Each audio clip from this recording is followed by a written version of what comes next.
pick your brain. I know obviously you've got your podcast out now. So I wanted to give you an opportunity to talk about that on this channel.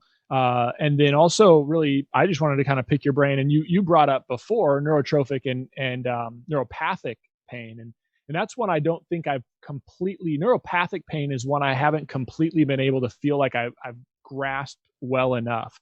What's interesting is neurotrophic, I don't know why that is, but when new stuff comes available, it seems like you see things more. Like the amount of times I saw neurotrophic keratitis in the past that I recognize, pretty small. But now over the last 3 or 4 months, it's like, man, why am I seeing more of this? And maybe it's just because I can do more things about it, so I'm more aware of it.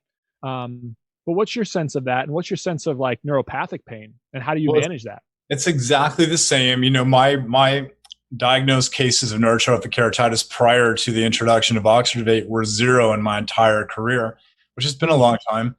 And when I heard this was coming out, I thought, good for you. It's a rare disease. I'll never see it.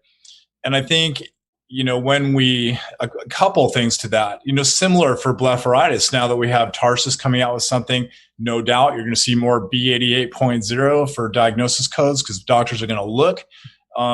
The ptosis with apneic, et cetera, now we have a way to treat that. So we look more because in the past we couldn't do much about it. But the neurotrophic keratitis part is very, very interesting because, you get these patients coming back, you think maybe perhaps they have dry eye.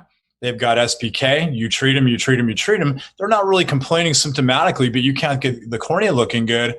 And you simply take a little cotton swab and try to touch it and voila, they can't feel it. And you think, oh my gosh, I've been missing it. And really interesting case. I had a 25-year-old woman who in her high school years wore nightwear Ortho-K.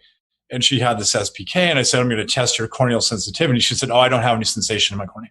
I can put drops in and I don't feel anything. Wow. And sure enough, we had treated her all the traditional dry therapies, and it turns out she was neurotrophic. Mild, but she was neurotrophic. And, things like pars plana vitrectomy can cause neurotrophic keratitis. And even retina doctors weren't necessarily aware of that. So those innovations lead to education and awareness. And now we have a way to finally treat some of these patients.